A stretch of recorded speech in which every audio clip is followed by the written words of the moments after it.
Tech దిగ్గజం Google మరోసారి ఉద్యోగులపై వేటు వేసింది. క్లౌడ్ విభాగంలో డిజైన్ సంబంధిత రంగాల్లో పనిచేసే 100 మందిని ఈ వారం తొలగించినట్లు తెలుస్తుంది. వీరిలో క్వాంటిటేటివ్ యూజర్ ఎక్స్పీరియన్స్ రీసెర్చ్ బృందం, ప్లాట్ఫామ్ అండ్ సర్వీస్ ఎక్స్పీరియన్స్ టీంలో సభ్యులు అధికంగా ఉన్నారు.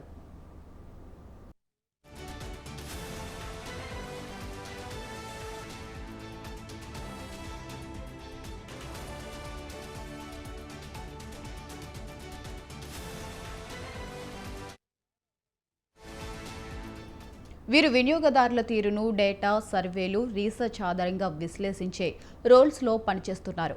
వీరిచ్చే సమాచారం ఆధారంగా గూగుల్ ప్రొడక్ట్లను డిజైన్ చేస్తుంది.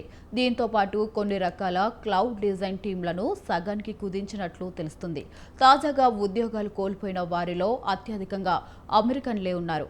ఇక మిగిలిన వారిని ప్రత్యామ్నాయ పోస్టులో నియమించింది.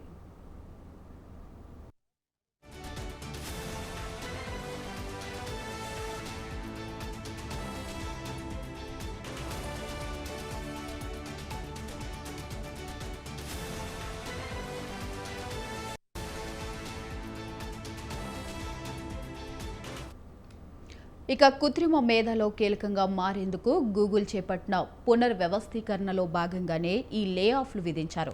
గత నెల జెమినీ ఏఐ ఓవర్ వ్యూ విభాగాల్లో పనిచేస్తున్న 200 మందికి పైగా కాంట్రాక్ట్ సిబ్బందిని గూగుల్ తొలగించింది. ఈ చర్యలతో ఆ సంస్థలోని చాలా మంది సిబ్బందిలో ఉద్యోగ భద్రత, తక్కువ వేతనాలు వంటి వాటిపై ఆందోళన చెందుతున్నారని వైడ్ సంస్థ కథనంలో పేర్కొంది. అయితే ఉద్యోగుల పని వాతావరణంపై మేనేజ్మెంట్ను ప్రశ్నించేందుకు ఈ చర్యలు తీసుకుంటున్నట్లు ప్రచారం కూడా జరిగింది.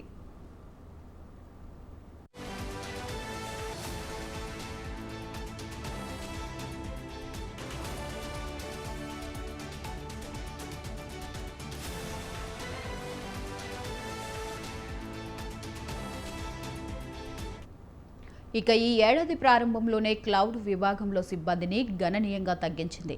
తమ వ్యాపారానికి కీలక విభాగాలకు దృష్టి సారించాల్సిన అవసరం ఉందని నాడు గూగుల్ పేర్కొంది.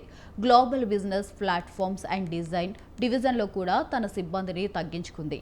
ఇక 2025 ప్రారంభంలో మానవ వనరుల విభాగం, hardware, search, ads, marketing, finance, commerce విభాగాల ఉద్యోగులకు వాలంటరీ ఎగ్జిక్యూటివ్ ప్యాకేజీని ప్రకటించింది.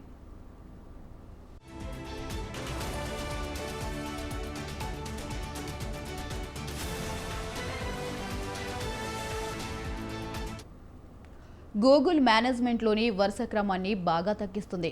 మూడో వంతు మధ్యస్థాయి మేనేజర్లను తొలగించింది. చిన్న టీంలను పర్యవేక్షించేవారు ఈ జాబితాలో ఉన్నారు.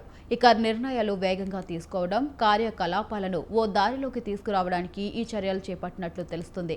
2024 డిసెంబర్ నాటికి లే ఆఫ్ల తర్వాత 1,83,323 మంది ఉద్యోగులు ఈ సంస్థలో పనిచేస్తున్నారు.